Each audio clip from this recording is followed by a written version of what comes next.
আচ্ছা, আমার নবী যখন ইন্তেকাল হয়ে যাচ্ছেন, আমার নবীর জায়গাতে রিপ্রেজেন্টেটিভ হিসাবে ওই গদিতে রসুল কাকে বসিয়ে গেলেন? এই ছেলেরা, কাকে? এইটাই তো ভুল, এই জায়গাটাই তো গন্ডগোল।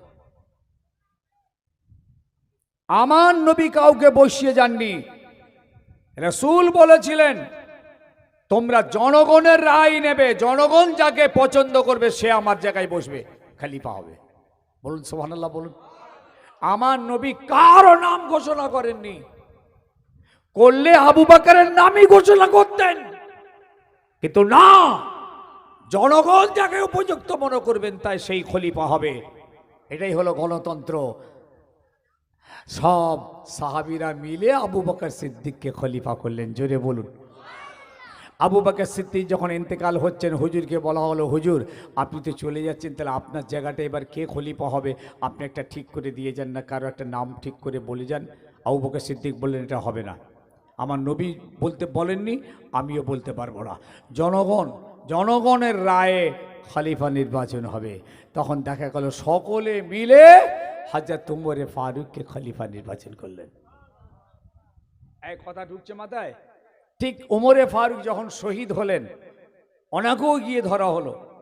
শাহাদতের মৃত্যুর আগে সব হচ্ছে, এমন মেরেছে সব পেট থেকে যা পানি টানি ওষুধ সব বেরিয়ে চলে যাচ্ছে। বল্লম মেরেছেন মসজিদের ভিতরে। আর উমরে ফারুককে একটা বল্লম মারা হয়েছে, মসজিদের ভিতরে মেরেছেন ইমামতি অবস্থায়। বুঝলেন? সে কাফের মুশরিকরা মারে না, মুসলমান মেরেছে। তো হুজুরও বললেন আমি কারো নাম ঘোষণা দিতে পারবো না বাবা, সবাই মিলে তোমরা যাকে পছন্দ করবে তাকে। ওমরে ফারুকের পরে সবাই মিলে উসমান গনিকে নির্বাচন করলেন। উসমান গনিকে নির্বাচন করলেন। উসমান গনিরা তো শহীদ হয়ে গেলেন, উনিও শহীদ।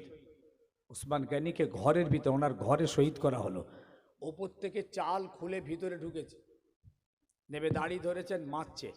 ওইখানে হুজুরকে শহীদ করে দেওয়া হলো। ওনাকে বলা হয়েছিল আপনি একটা খলিফা ঠিক করে দিয়ে যান, উনিও দেননি। বললেন জনগণ যাকে নির্বাচন করবেন তিনিই হবেন। বলুন সুবহানাল্লাহ। এরপরে সবাই মিলে কাকে করেছিলেন? কাকে গো? হযরত আলী রাদিয়াল্লাহু আনহু, উনিও শহীদ হলেন মসজিদের ভিতরে। দেখেন, আলী রাদিয়াল্লাহু আনহু শহীদ হয়ে গেলেন মসজিদের ভিতরে। যেই আলী রাদিয়াল্লাহু আনহুকে বলা হলো, উনিও বললেন আমি পারবো না, সবাই মিলে। তাহলে আলী রাদিয়াল্লাহু আনহু বলতে পারতেন আমার ছেলে হাসান হবে, ওমরে ফারুক বলতে আমার ছেলে আব্দুল্লাহ হবে, আবু বকর সিদ্দিক বলতে আমার ছেলে আব্দুর রহমান হবে।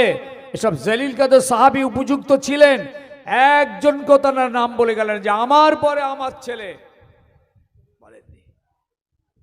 তো আল্লাহর নবী ঠিক এই সাহাবীদেরকে নিয়ে বললেন তোমাদের মতামত দাও, না হয়তো নবী বলতে পারতেন আমি যা বলছি এটা ফাইনাল, আমার কথাই তোমাদের সিরিয়াস নিতে হবে, চলো যুদ্ধের ময়দানে যেতে হবে, মরবে কি বাঁচবে পরের কথা, আল্লাহর হুকুম যেতে হবে। এই প্রেশারটা তো নবী দিতে পারতেন, কিন্তু না দিয়ে বললেন তোমরা তোমাদের মতামতটা আমাকে জানাও, তোমরা কি চাও, কি বলতে চাইছো, আল্লাহর হুকুম হয়ে গেছে বদরের ময়দানে গিয়ে ডিফেন্সে যেতে হবে আবু জেহেলের বিরুদ্ধে। সাহাবীরা কি জবাব দিলেন এইটা আমি আপনাদেরকে বলতে গিয়ে এত দূর এসেছি। এই মুখ দিয়ে বার হচ্ছে এবার নবী পাকের মহাব্বত, অন্তরে তো মহাব্বত আছে, না হলে ঘর বাড়ি ছেড়ে চলে এলো কেন, বিবি বাল বাচ্চা ছেড়ে চলে এলো কেন, ঈমান আনলেন আবার মারও খেলেন, এরপরও মদিনা ছাড়বেন না, এটা হলো ভিতরের মহাব্বত। এইবার ঠোঁটে দেখুন কি বলছে। ভিডিওটিতে একটি লাইক করুন, চ্যানেলে নতুন হলে সাবস্ক্রাইব করে আমাদের সাথে থাকুন। আল্লাহ আপনাকে দ্বীন ও ইসলামের জন্য কবুল করুন। আমিন।